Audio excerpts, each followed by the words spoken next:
Assalamualaikum warahmatullahi wabarakatuh.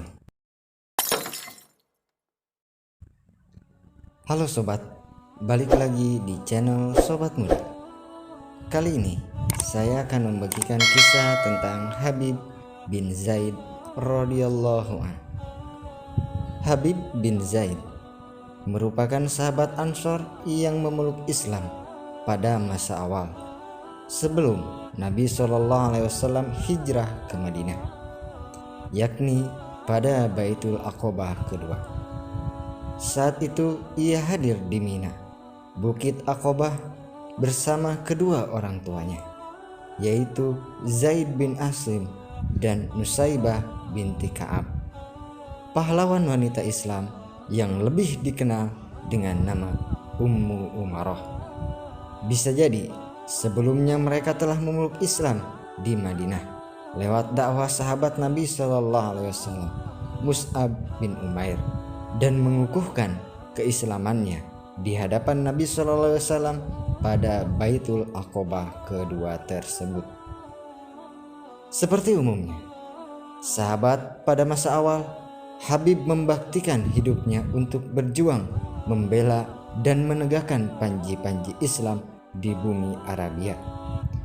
Pada perang Uhud, ia berjuang bahu-membahu dengan ibunya Nusaibah dan beberapa sahabat lainnya dalam menghadang serangan kaum kafir Quraisy yang mengarah kepada Nabi SAW.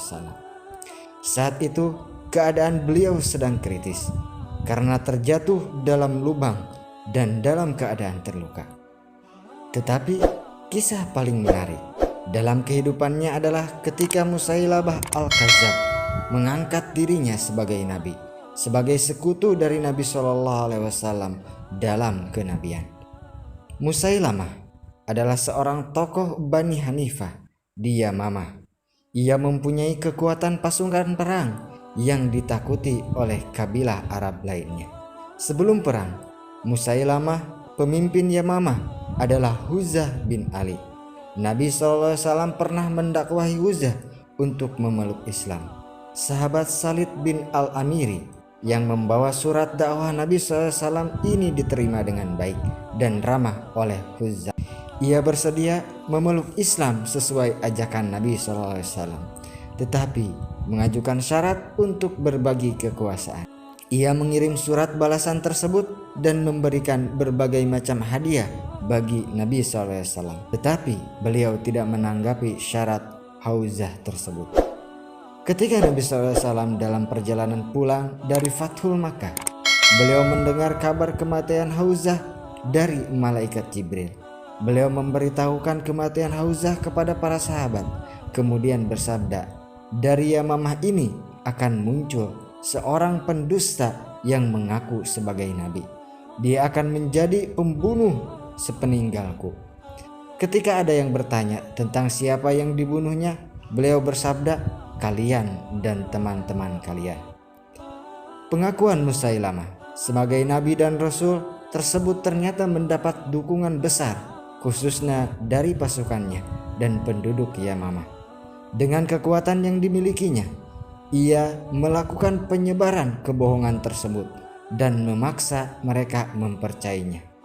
Jika menolak, mereka akan mengalami teror dan penyiksaan yang tak terkira. Dan puncak kedurhakaannya adalah ketika ia mengirim surat kepada Nabi SAW untuk menuntut hak kenabian dan kekuasaan karena merasa berserikat dalam kenabian. Bahkan dengan kurang ajar, ia menulis dalam awal surat, "Dari Musailamah Rasulullah kepada Muhammad Rasulullah. Na'udzubillahi min dzalik." Nabi SAW mengirim balasan surat kepada Musailamah untuk membuka kedok kebohongannya dan agar menghentikan provokasinya kepada masyarakat Arab. Dan pilihan Nabi SAW untuk membawa surat tersebut adalah Habib bin Zaid.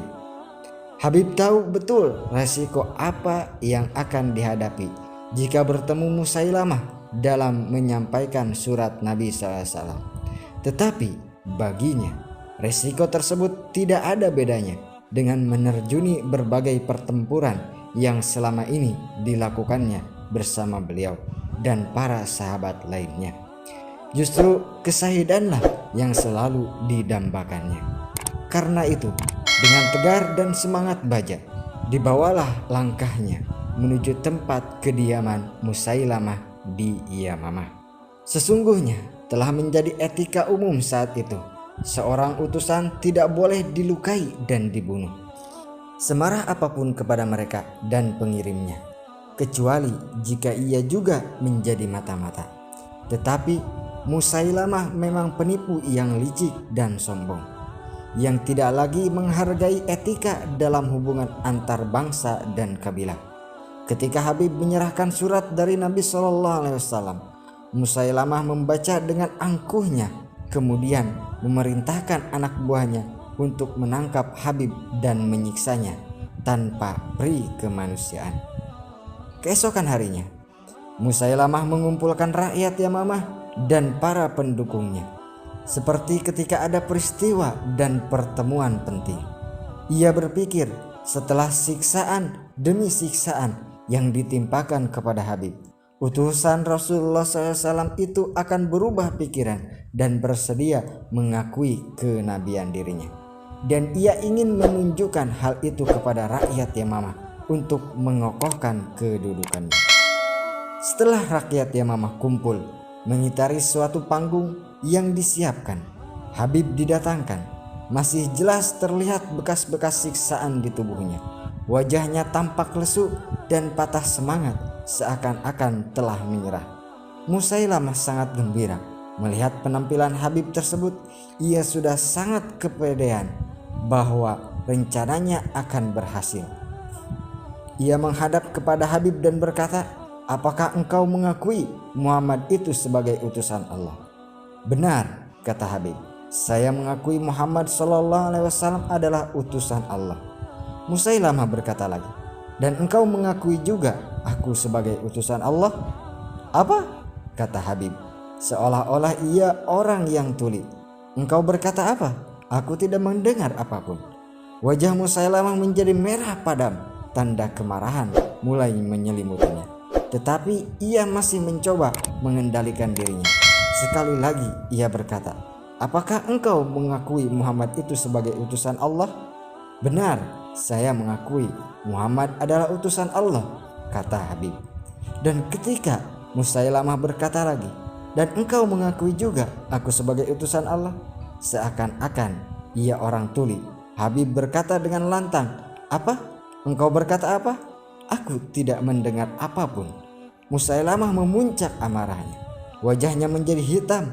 Ia memerintahkan algojonya untuk menusuk Habib dengan pedangnya, tetapi tidak sampai membunuhnya.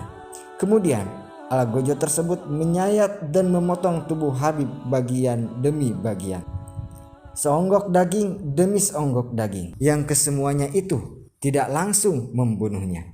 Bisa dibayangkan bagaimana sakitnya.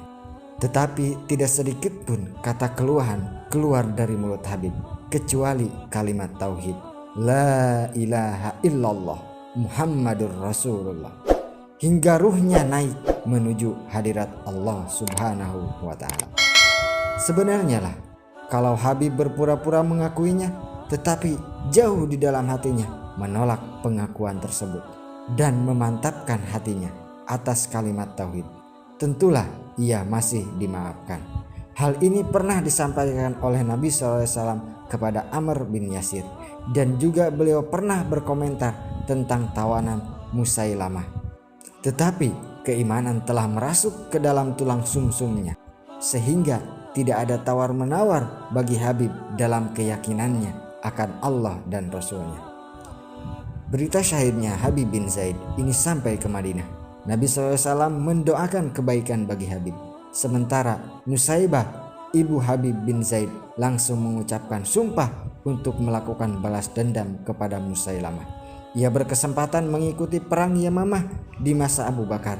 Ia berperan serta memporak-porandakan pasukan Musailamah yang sebelumnya sempat mengalahkan pasukan Muslim. Tetapi ia tidak sempat membunuh Musailamah karena telah didahului oleh Wasi dengan tombak mautnya, tombak yang juga telah menewaskan paman dan sahabat Nabi SAW, Hamzah bin Abdul Muthalib di perang Uhud. Sobat muda, itulah kisah Habib bin Zaid radhiyallahu an. Sungguh keyakinan yang luar biasa. Walaupun Rasulullah SAW telah memberitahu jika seandainya dia berpura-pura untuk mempercayai kenabian daripada Musailamah Al-Kadzab, tetapi Habib bin Zaid tetap teguh di dalam dirinya bahwa Musailamah Al-Kadzab bukanlah utusan Allah. Yang utusan Allah sesungguhnya hanyalah Rasulullah SAW. Semoga kita bisa mendapat pelajaran dan hikmah dari kisah tersebut. Sekian yang dapat saya sampaikan. Kurang lebihnya saya mohon maaf. Wabillahi taufiq wal hidayah. Assalamualaikum warahmatullahi wabarakatuh.